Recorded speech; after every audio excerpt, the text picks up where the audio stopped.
আমার প্রিয় ক্লাস 11-এর ছাত্রছাত্রীরা, তোমাদের সবাইকে স্টাডি ফর এডুকেশন চ্যানেলে স্বাগত জানাই।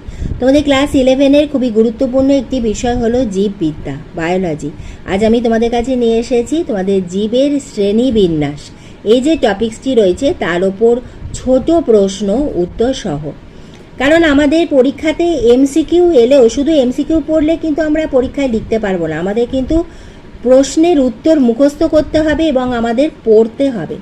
আজ আমি তোমাদের কাছে নিয়ে এসেছি খুবই গুরুত্বপূর্ণ কয়েকটি এসিকিউ টাইপ বা 2 মার্কসেরও বলতে পারো প্রশ্নের উত্তর।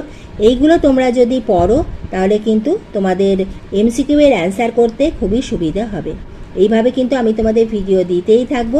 তুমি চ্যানেলে নতুন হলে স্টাডি ফর এডুকেশন চ্যানেলটিকে সাবস্ক্রাইব করে রেখো, কারণ এইভাবে কিন্তু আমি তোমাদের ভিডিও দিতেই থাকবো। তোমাদের ফার্স্ট সেমিস্টার, সেকেন্ড সেমিস্টার এবং তোমাদের ক্লাস 12-এরও এইভাবে প্রশ্নের উত্তর তোমরা এই চ্যানেল স্টাডি ফর এডুকেশানে পেয়ে যাবে। এসো আমরা দেখে নিই জীবের শ্রেণীবিন্যাসে খুবই গুরুত্বপূর্ণ প্রশ্ন। তোমরা যদি বোঝো স্ক্রিনশটও তুলে নিতে পারো। শ্রেণীবিন্যাস কাকে বলে? বিজ্ঞানী সিমসনের মতে সম্পর্কবদ্ধ জীবকে গোষ্ঠীভুক্ত করার পদ্ধতিকেই শ্রেণীবিন্যাস বলে। তোমাদের এখান থেকে কি ধরনের প্রশ্ন আসতে পারে? সংজ্ঞাটা দিয়ে এবার তোমাদের 4টি অপশান দিল, তার মধ্যে শ্রেণীবিন্যাস থাকলো। তার জন্য তোমাকে কিন্তু এই সংজ্ঞাটা অর্থাৎ কাকে বলে শ্রেণীবিন্যাস সেটা কিন্তু মুখস্থ করতে হবে।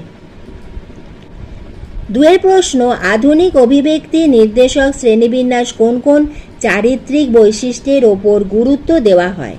আধুনিক শ্রেণীবিন্যাসে জীবের বংশগতি, বিবর্তনের ধারা, পারস্পরিক সম্পর্ক ও উৎপত্তির উপর গুরুত্ব দেওয়া হয়।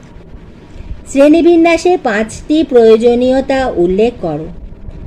অজস্র জীবের মধ্যে প্রয়োজনীয় জীবকে খুঁজে বার করার জন্য নির্দিষ্ট রীতিতে সাজানো, জীবের যথাযোগ্য স্থান ও সম্পর্ক নিরূপণ করা, অর্থনৈতিক গুরুত্বপূর্ণ জীবদের তথ্য সংগ্রহ করা, কোনো এক জীবগোষ্ঠীর সঙ্গে অন্য কোনো জীবগোষ্ঠীর নৈকট্য বা দূরত্ব সম্বন্ধে জানা। অর্থাৎ একটা জীবগোষ্ঠীর সঙ্গে আরেকটা জীবগোষ্ঠীর মধ্যে কি পার্থক্য, তার মধ্যে কি নিকট রয়েছে বা তাদের মধ্যে কি দূরত্ব রয়েছে সেই সম্পর্কে আমরা জানতে পারি শ্রেণীবিন্যাসের দ্বারা।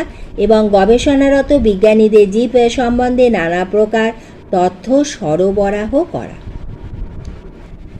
পরের প্রশ্ন, পঞ্চরাজ্য শ্রেণীবিন্যাসের প্রবর্তক হলেন রবার্ট হার্ডিং হোয়াইটেকার।